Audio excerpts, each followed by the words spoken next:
What's going down, APUSH? Today we're going to take a look at period 3 from 1754 to 1800. We're going to knock this out real quick. It's going to be a real surface kind of overview. Make sure you study, but this will kind of get you on the right track. First thing to keep in mind, some big ideas for you. 1. England is going to attempt to reassert control over the colonies following the French and Indian War, which begins in 1754, which is why period 3 starts with 1754. We're going to take a look at that in a moment. The colonies are going to react to this attempt to control them. They're eventually, after a lot of debate, going to declare their independence, and then, after a lot of fighting, they're going to become a new nation, America. Third point is there are going to be disagreements over the social, political, and economic identity of the young United States. So we're going to take a look at each one of these really quickly, starting with the first important point. England is going to attempt to put the colonies in check following a long period of solitary neglect. Rewind for a second. 1754. Prior to that, you have the French in the green, New Spain in the kind of purplish color, and the 13 colonies had all been established. And prior to 1763, they're going to be accustomed to solitary neglect, meaning the British are going to largely leave them alone. And not because they're not interested in the colonies, but they're involved in internal problems and foreign problems. And 1763 marks a turning point in their relationship where basically the French and Indian War, the 7 Years' War, comes to an end, and England is going to kind of end that period of solitary neglect, that period of reduced intervention in colonial affairs. Now, the reason why they're going to end it in 1763, after the 7 Years' War, is because England emerges from the war with massive debt. They're broke, having defended the colonies who went into the Ohio Valley and sparked this big old war in North America with their French rivals. Now, what's going to happen is 1763, solitary neglect comes to an end, and they're going to initiate all sorts of policies. 1, they're going to enforce some of those old mercantile laws, such as the Navigation Act.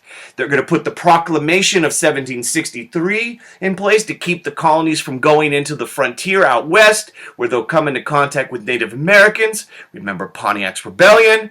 They're going to have a bunch of taxes, such as the Sugar and the Stamp Act. They're going to require that the colonists allow British soldiers to enter into their homes because the British are feeling, hey, we're defending you. And so you get the Quartering Act, you get the Townshend Acts, the Tea Act, the Intolerable Acts, and the Quebec Act. You can take a look at all of those, but they all kind of show England trying to enforce economic, political restrictions and control on the colonies. Now, of course, the colonies are going to respond in a variety of ways. And you have things like the Stamp Act Congress, where the colonies are meeting and organizing and really trying to figure out how to proceed.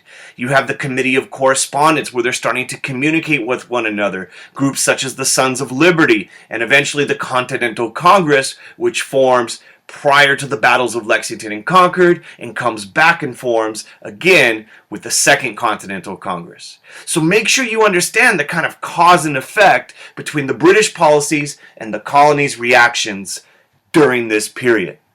Now, some stuff that you need to keep in mind is this is a slow movement to the American Revolution. These colonies are not rapidly, wrapping themselves up in American flags and saying, we're America, let's do this. And there's a couple of factors in this kind of point that you need to keep in mind. They're being inspired by Enlightenment ideas that are coming over from Europe. People like Locke and Rousseau. The colonial elites are going to, especially during the Stamp Act crisis, organize people like John Hancock and others with wealth. And then you get the role of the grassroots movements, the ordinary colonists calling for independence. And it's a slow process because this is a big deal. They're used to England. Now, when they eventually do declare independence, you get the influence of Thomas Paine's Common Sense and Jefferson's Declaration of Independence. They're going to have some reasons why they eventually win. 1, the colonies have home field advantage. They know the land. England has to supply their stuff from long distances. Eventually, the French, following the Battle of Saratoga, are going to help us out. And we got some pretty awesome leaders like George Washington and others. Finally, during the American Revolution, we are going to be creating new government structures, and they're going to be based upon Enlightenment principles, things like natural rights, the consent of the governed, restrictions on government power, and they're going to be also really influenced by the fear of replacing the strong British power, centralized power in the monarch, in the parliament, and so they're going to put severe restrictions on government. So make sure you know that. Now, some social and political impacts of the American Revolution. One, it's not a very radical revolution because the colonial elite are going to be the people who are still in charge when the whole thing's said and done. This is not going to lead to some radical transformation of wealth. It is not a radical revolution. But some states are going to eliminate property requirements for voting. So new people are going to be engaged in the political process. These people are going to be, though, white men. It's going to have some international consequences. The French Revolution will happen in 1789. Revolutions throughout Latin America will take place throughout the 19th century. And in the early 1800s, Haiti will experience their revolution. All of these revolutions are going to be influenced by what happened during the American Revolution. Women are going to have some impacts during this period. You have this idea of Republican motherhood, this idea that women are meant to raise good citizens, that they will be civic-minded, and they will be involved in the new republic's affairs. And we're talking the young boys here. Abigail Adams, for instance, during the American Revolution, reminded her husband, John, remember the ladies. And unfortunately for women, they are going to suffer a lack of political rights in the political process throughout much of this period post-American Revolution. For African Americans, there is going to be gradual emancipation, especially in the North. Northern and middle states are going to slowly end slavery, not because they're nicer up there, but just because it wasn't economically viable. For instance, you have the Pennsylvania Gradual Emancipation Law. However, as slavery is being kind of slowly abolished in some parts of the country, in other parts, the South and into the West, slavery is going to be protected under the new Constitution. And many people consider the Constitution a pro-slavery document.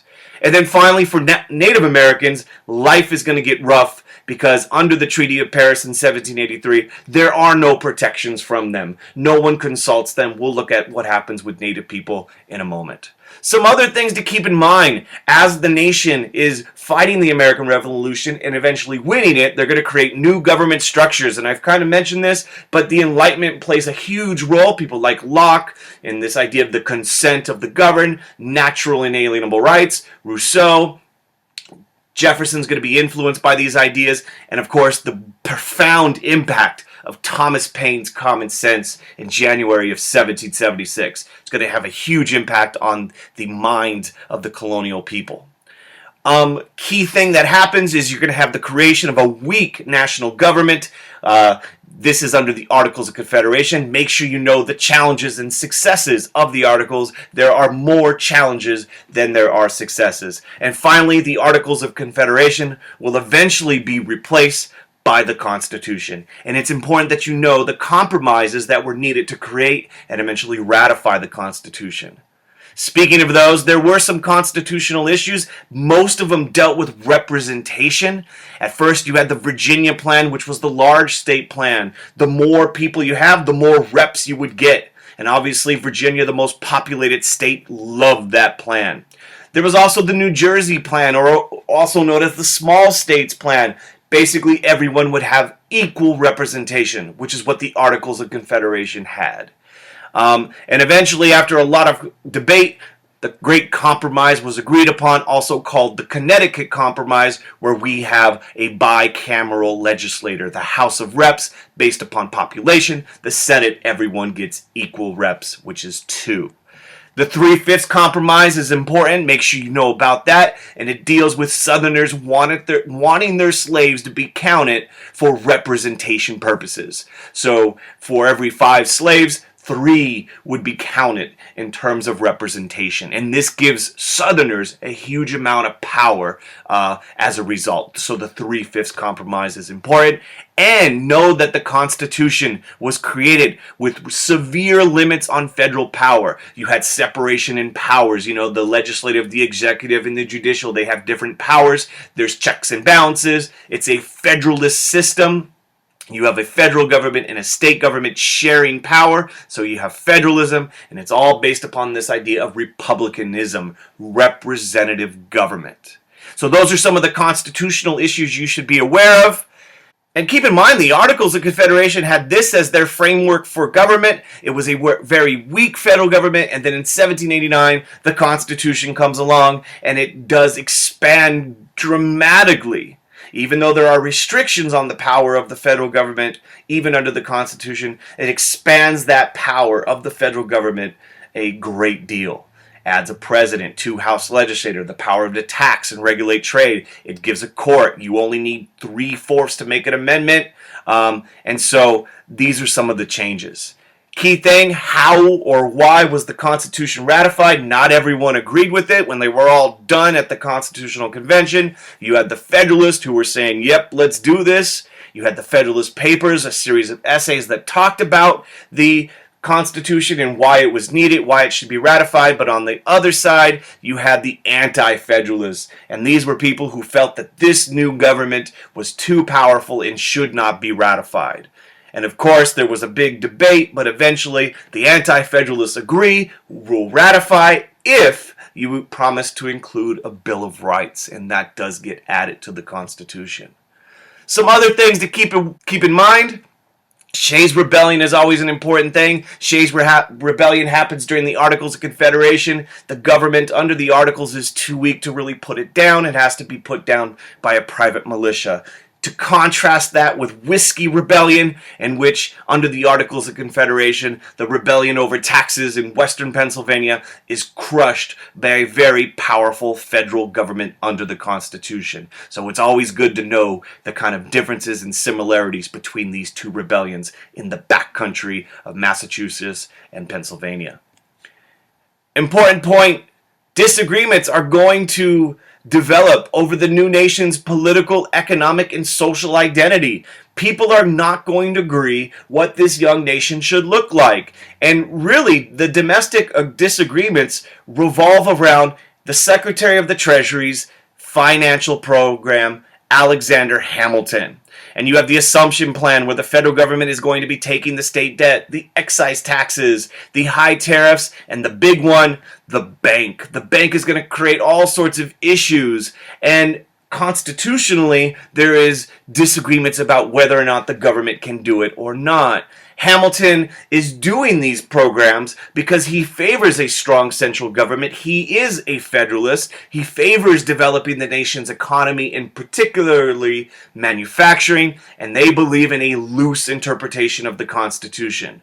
On the other side is Jefferson and his homeboys, the Democratic Republicans, who are going to reject Hamilton's plan. They're going to accept some things after compromise, but they favor a weak central government. They are going to favor agriculture, and they believe in a strict interpretation of the Constitution, meaning only if it's in there can the government do it. So these disagreements reveal the growth of political parties.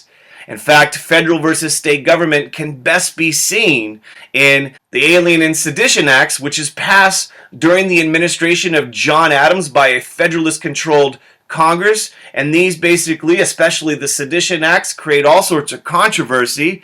You have the Virginia and Kentucky resolutions written by Thomas Jefferson and James Madison, and basically in that they say the states of Kentucky and Virginia, have the right of nullification. The states can ignore a federal law, in this case the Sedition Acts, if they feel it's unconstitutional. And this battle between federal and state will continue throughout American history. Some foreign disagreements to keep in mind for period 3. You're going to have the French Revolution in 1789. France goes to war with Europe. There's all sorts of concerns in America about whether or not we should support this French Revolution. And Washington decides the young nation should stay the heck out of Europeans' war. and he issues the Proclamation of Neutrality. You have Citizen Genet, who comes over to the United States and tries to challenge that neutrality. He is eventually kind of scolded. You have the XYZ affair under John Adams, where we try to negotiate, and this leads to an international incident, and then the quasi-war happens, where you have a war between the United States and France, an impressment taking place, and eventually the Convention of 1800, ending the Franco-American alliance that had been around since 1778. You also have drama with England. The Treaty of Paris, which ended the American Revolution, did not end our problem with them. They had forts on American soil. They were giving guns to Native Americans. There was impressment of American sailors and ships.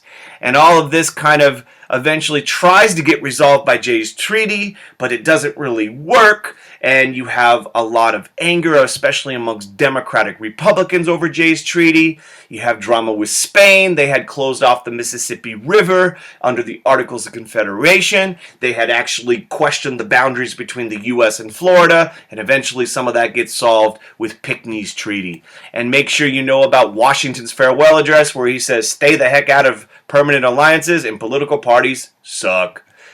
These kind of issues, not only are they challenges for the young nations, but they cause further divisions between the Democratic Republicans, who tended to favor France, and the Federalists, who tended to favor England. Of course, this period 3 ends with 1800, which is a significant year in American history because it is the election of 1800. The Democratic Republican Party wins. Thomas Jefferson becomes president, and it is significant and sometimes referred to as the Revolution of 1800 because it is the first peaceful transfer of power between political parties. Now, something we left off, but really important. Throughout all this stuff, something that was not peaceful, unfortunately, is Native Americans are going to play a key role, and they are going to respond to European and American settlements in a variety of ways. For instance, during the French and Indian War, largely the native people are going to join the French and largely be on the side of the French. The English and the colonies are going to try, under the Albany Plan, to get the Iroquois to support them.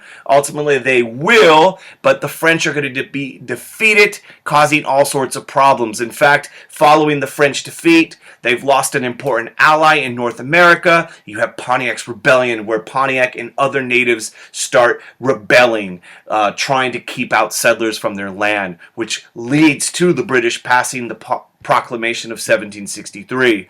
During the American Revolution, many native people sided with the British, once again hoping to keep the colonists out of their land. Ultimately, that decision backfires because at the Treaty of Paris, the United States boundaries are from the Atlantic to the Mississippi River. No one asks the native people living in those areas, are they cool with that? During this period of time, you also have in 1783, 1785, a man by the name of Chief Little Turtle forming the Western Confederacy, and he is going to lead resistance in the Old Northwest against American expansion. And of course, unfortunately, the Battle of Fallen Timbers, the native resistance in the Old West is going to be crushed, and the Treaty of Grenville is going to mark the end of native resistance in that region. And meanwhile, over on the big old West Coast, Spanish missionaries are creeping up the coast of California, forming these missions, converting the native people to Catholicism. So native history is an important component of Period 3, APUSH. Finally, we're almost done. Keep in mind, during this time, we have the expansion of the United States. Eventually, remember the Northwest Ordinances, those things that were really successful under the Articles of Confederation. The United States is expanding its territory, and they ban slavery, and they allow public education in those regions.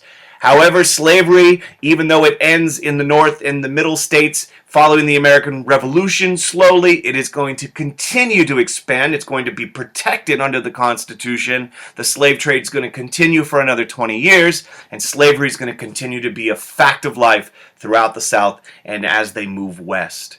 And of course, As the nation grows, just as the colonies were different because of unique geographic environmental factors, the regional identities are going to continue, and they're going to be strengthened between the northern states, the southern states, and the western states. And we're going to see this play out in APUSH period 4 and 5. Woo! We finished finally. APUSH period 3. That's a quick rundown. Make sure you read your book. Check out my other videos. Subscribe to the channel if you haven't done so. Click like on the video. Tell all the APUSH homies out in the world to check out Jose Productions. And most importantly, always stand up for what you believe in. You never know. You may end up in a school textbook one day like my crazy self. Peace.